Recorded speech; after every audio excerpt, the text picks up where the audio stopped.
Hello friends, स्वागत है आप सभी का अपने प्यारे सा ब्यूटीफुल सा चैनल। यह सबसे बहुत प्लेटफॉर्म है हिंदी मीडियम के सभी स्टूडेंट के लिए। तो यह वीडियो कक्षा 9th का फिजिक्स जो चैप्टर चल रहा था मोशन, उसका लेक्चर लाए हैं, लेक्चर नंबर 4।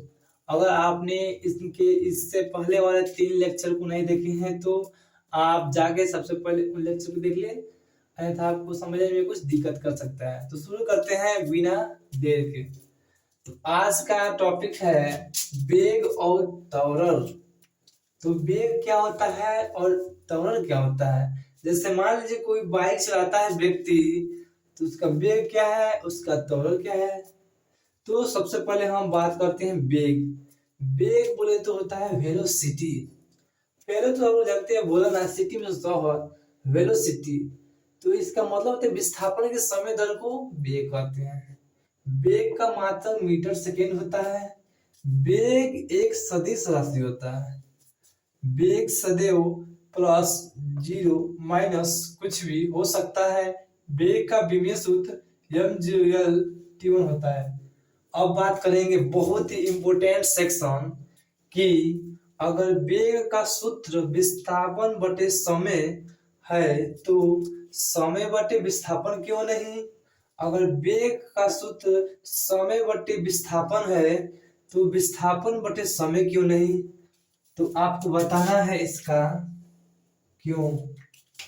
यह सही, मान लीजिए अगर वेग का सूत्र यह सही है, यह गलत क्यों है। तो आज के इस वीडियो में हम वेग का सूत्र का बारे में समझेंगे कि वेग का सूत्र कहाँ से आता है, वेग का सूत्र यही क्यों होता है। तो हमारे पास 2 पॉइंट्स हैं फ्रेंड्स, एक पॉइंट ए है और एक पॉइंट यहाँ पर बी है। ठीक है, पॉइंट बी है।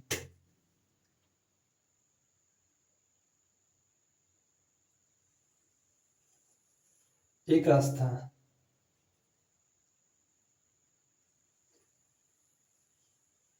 दूसरा रास्ता हो गया, एक सीधा वाला रास्ता हो गया। ये क्या हो गया, फर्स्ट हो गया, यह हो गया सेकेंड, यह हो गया थर्ड।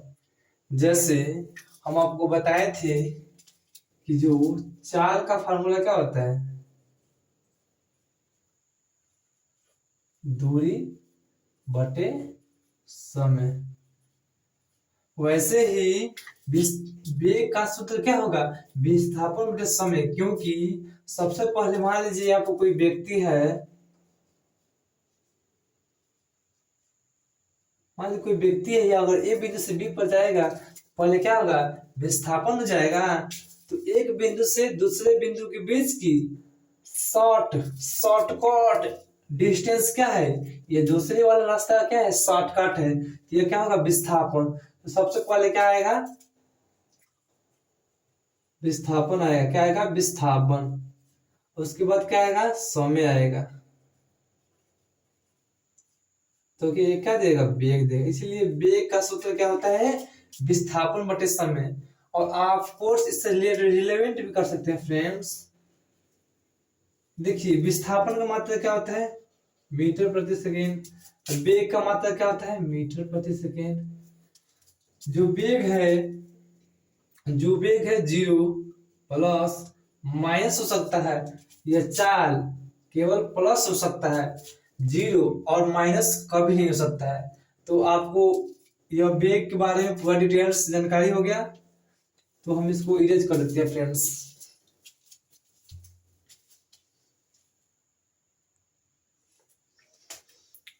अब फ्रेंड हम बात कर लेते हैं कि औसत वेग क्या होता है। तो औसत वेग के बारे में हम जानकारी प्राप्त करते हैं। मान लीजिए कोई व्यक्ति होगा यहाँ पर ए, इसका नाम है चिंटू। ठीक है,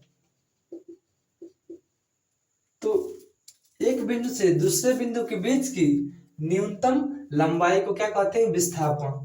तो यहाँ पे होगा तो क्या होगा, x1, यहाँ पे होगा तो क्या होगा, x2। तो इसे क्या बोल देंगे, प्रारंभिक विस्थापन। प्रारंभिक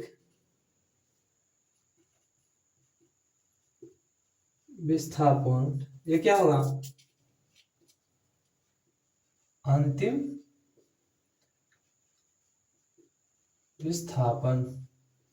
क्लियर हो गया। तो अगर प्रारंभिक विस्थापन है तो ये क्या होगा, यहाँ T1 हो जाएगा, यहाँ क्या हो जाएगा T2 हो जाएगा। तो T1 क्या होगा, प्रारंभिक समय होगा, प्रारंभिक समय होगा। और T2 क्या होगा आपका, T2 होगा अंतिम अंतिम समय क्या होगा, मतलब यहाँ मान लीजिए 5 मीटर पे है तो प्रारंभिक वेग, और 10 मीटर पे जाएगा तो अंतिम वेग। तो यहाँ पर प्रारंभिक समय क्या होगा, यहाँ पर अंतिम समय क्या होगा। तो अब हम लिखते हैं औसत वेग का सूत्र।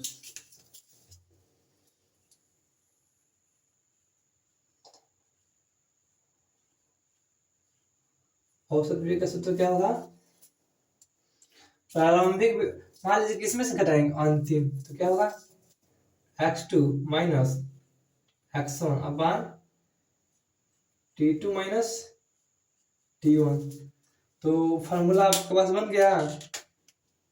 औसत वेग का फार्मूला होता है अंतिम विस्थापन माइनस प्रारंभिक विस्थापन बटे अंतिम समय माइनस प्रारंभिक समय के अनुपात को औसत वेग कहते हैं। फ्रेंड्स, हम औसत वेग पर आधारित कुछ एक न्यूमेरिकल लिख लेते हैं।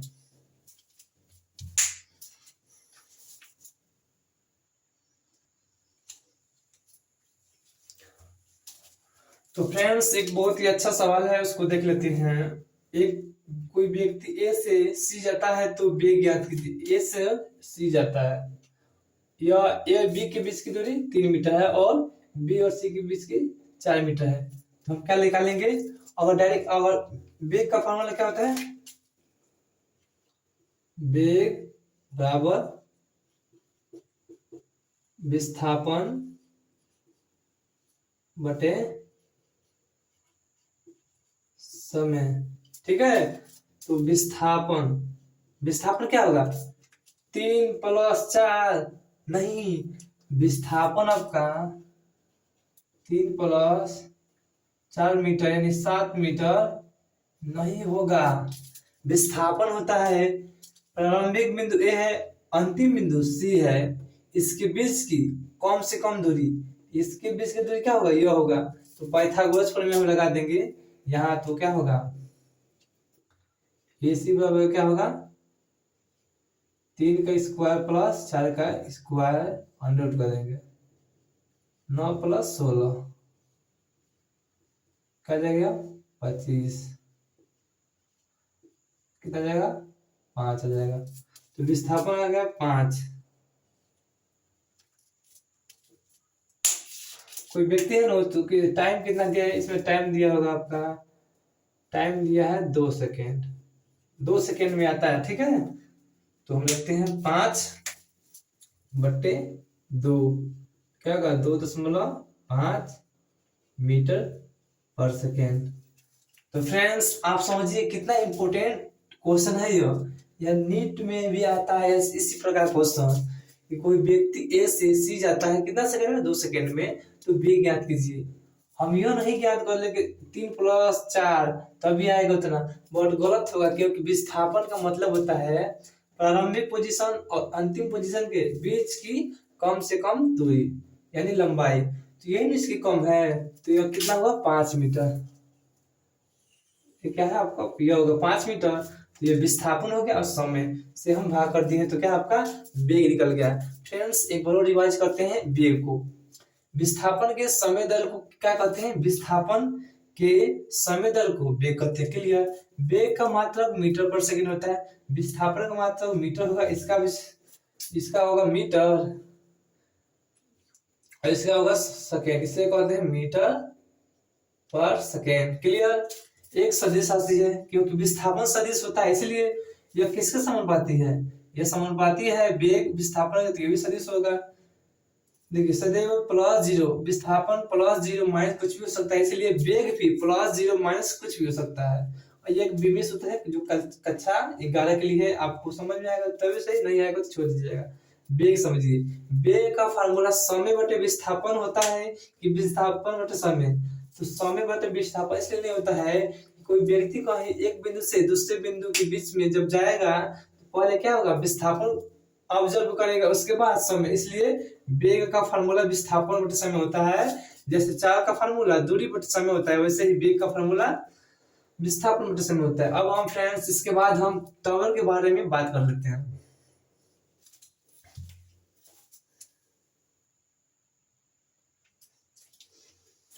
तो फ्रेंड्स अब हम टावर के बारे में बात कर लेते हैं। फ्रेंड्स टावर एक नया चीज है, आप लोगों को लग रहा होगा, वर्ड्स हम इसका फील ले सकते हैं। फील जैसे बाइक जब हम स्टार्ट करते हैं तो कहते हैं एक्सेलरेटर और लीजिए, एक्सेलरेशन लीजिए और मतलब उसको और बैठिए, मतलब जितना बैठेंगे उतना एक्सेलरेशन मतलब टावर बढ़ेगा। तो बाइक को जितना बैठिए उतना टावर बढ़ेगा। तो टावर का मतलब होता है कभी वेग कम होना, कभी धीरे होना। इसलिए वेग के समय दर को त्वरण कहते हैं। जिस तरह विस्थापन के समय दर को वेग कहते हैं, उसी तरह हम वेग के समय दर को त्वरण कहते हैं। क्लियर कर लेते हैं फ्रेंड। देखिए, एक होता है आपका विस्थापन, क्या होता है विस्थापन,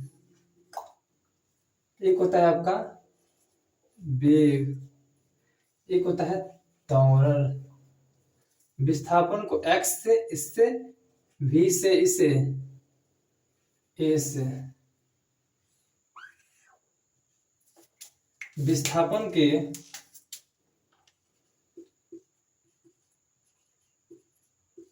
समय दर को, विस्थापन के समय दर को वेग बोल देंगे और वेग के समय दर को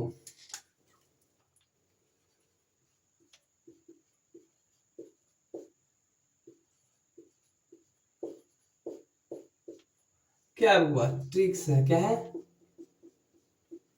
विस्थापन। देखिए फ्रेंड्स, विस्थापन के समय दर को वेग बोलते थे, उसी प्रकार वेग के समय दर को, वेग के समय दर को ही क्या बोलते हैं, टावर बोलते हैं। टावर का मात्रा क्या होता है, मीटर सेकेंड स्क्वायर। मैं इसका मात्रा बात कर लेते हैं कि सबसे पहले इसको पहले क्लियर करते हैं। टावर सदैव प्लस जीरो माइनस होता है, ये भी बताएंगे। टावर एक सदिश राशि है। टावर का विमेय सूत्र ये होता है, जानते हैं क्यों होता है। टावर का पहली बात फार्मूला हम क्लियर करते हैं। जो टावर होता है उसका फार्मूला क्या होता है, समय बटे वेग के, वेग बटे समय। तो आप ही बताइए, सबसे पहले क्या होगा, जिस तरह चाल का फार्मूला होता है दूरी बटे समय, उसी प्रकार वेग का फार्मूला होता है विस्थापन बटे समय। तो सबसे पहले क्या आता है विस्थापन, उसके बाद वेग। तो इसमें क्या है वेग, तो क्या होगा पहले ऊपर वेग, उसके बाद क्या है, देखिए परिभाषा में, परिभाषा में सबसे पहले वेग आ रहा है, इसलिए टावर के फार्मूला में क्या होगा, पहले वेग उसके बाद समय आ रहा है। तो क्या करेंगे, पहले वेग बटे समय। तो टावर का जो फार्मूला होता है, टावर का जो फार्मूला होता है वो क्या होता है, वेग बटे समय, या इसे बोल ए बराबर v अपान टी, ये भी कह सकते हैं। अब देखते हैं टावर का मात्रा क्या होता है। जैसे वेग का मात्रा क्या होता है, मीटर सेकेंड होता है ना, वैसे इसका होगा टाइम का सेकेंड। अब देखिए मीटर, एक सेकेंड का होगा मीटर सेकेंड स्क्वायर। क्लियर। और जिस तरह सदैव, जिस टावर सदैव प्लस जीरो माइनस कुछ भी हो सकता है। जिस तरह वेग आपका, देखिए टावर जो है आपका, टावर क्या है, समानुपाती है वेग के, समानुपाती है ना। जब वेग के समानुपाती है जो टावर, ये क्या हो सकता है, प्लस हो सकता है, माइनस हो सकता है, जीरो हो सकता है। तो ये भी क्या होगा, प्लस हो सकता है, माइनस हो सकता है, जीरो। इसलिए टावर प्लस जीरो माइनस कुछ भी हो सकता है। टावर एक सदिश राशि है, जिस तरह समानुपाती ये सदिश होता है तो ये भी सदिश होगा।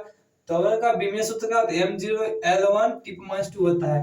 और आपको ये भी क्लियर हो गया कि टावर का फार्मूला यह क्यों होता है, यह क्यों नहीं होता है, क्योंकि जब कोई वस्तु एक्सेलरेट करेगा सबसे क्या होगा, वेग होगा। उसके वेग में क्या होगा, तेज करेगा तो वेग अधिक होगा, कम करेगा तो एक्सेलरेशन मतलब बाइक को कम करेगा तो वेग कम होगा। इसलिए वेग और समय के अनुपात को कह सकते हैं त्वरण। क्लियर। अब हम बात कर लेते हैं औसत वेग का।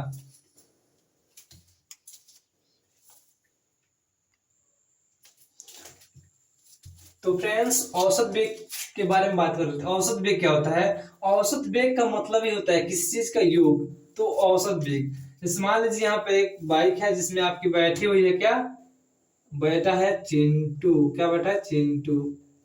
ए बिंदु पे है तो इसका वेग क्या होगा? इसका वेग होगा यू। यू बोले तो प्रारंभिक वेग होगा, शुरू यही से कर रहा है, प्रारंभिक वेग होगा। और मान लीजिए यहाँ से यहाँ जा रहा है तो क्या होगा? भी होगा। इसका मतलब क्या हुआ? जब कोई वस्तु जहां से स्टार्ट होता है उसे कहते हैं प्रारंभिक वेग, और जहां पे खत्म होता है उसे बोलते हैं अंतिम वेग। अंतिम वेग। मान लीजिए प्रारंभिक वेग पर कुछ टाइम होगा ना, तो प्रारंभिक वेग पर टाइम क्या होगा? t1। और अंतिम वेग पर क्या होगा? Time t2। तो कहेंगे इसे प्रारंभिक प्रारंभिक समय क्या होगा? आपका अंतिम समय हो जाएगा, अंतिम समय हो जाएगा। तो औसत वेग का क्या होगा? औसत वेग का फार्मूला, औसत वेग बराबर क्या होगा? अंतिम वेग में से क्या करेंगे हम? प्रारंभिक वेग u को डिवाइड कर देंगे। जब इसके वेग से घटाए हैं तो इसका टाइम भी लेंगे, तब इसके बाद t1 लेंगे। इस प्रकार ए एवरेज वैल्यू क्या हो सकता है? v minus you upon t2 minus t1। जब आपके वेग अलग अलग हो देगा तब त्वरण का फॉर्मूला ये लगाएंगे, और जब वेग आपका एक देगा और कुछ समय देगा तो त्वरण का फॉर्मूला ये लगाएंगे। अब हम त्वरण को एक बड़ा समझ लेते हैं, उसके बाद हम इस पर एक सवाल लगा लेंगे। त्वरण वेग के समय दर को त्वरण ही कहते हैं। त्वरण का मात्रा मीटर सेकेंड इस बार होता है, सदैव क्या प्लस जीरो माइनस कुछ भी हो सकता है, एक सदिश राशि। हम आपको समझाए हैं पूरा टॉपिक से बाबू। त्वरण देखिए वेग बटे समय होगा, वेग बटे समय होगा, समय बटे वेग नहीं होगा, क्योंकि जो आपका त्वरण में आता है वेग, तो वेग पहले आया तो क्या होगा? वेग होगा, और उसके बाद समय आएगा, इसलिए होगा वेग बटे समय। क्लियर? इसका मात्रा और विमेय सूत्र भी आपको बता दिए हैं। औसत वेग क्या होगा? मान लीजिए कार है, तो यहाँ से जब स्टार्ट होगा तो इसे कहेंगे प्रारंभिक वेग, और जाके यहाँ पर रुकेगा तो इसे बोलेंगे अंतिम वेग, यानी इनिशियल वेलोसिटी, और इसे बोलेंगे final velocity. Is called off average velocity. तो औसत वेग क्या होगा? भी अंतिम वेग में से प्रारंभिक वेग को घटा देंगे तो क्या मिलेगा? औसत वेग मिलेगा। अब इस पर आधारित हम एक क्वेश्चन कर लेते हैं फ्रेंड्स।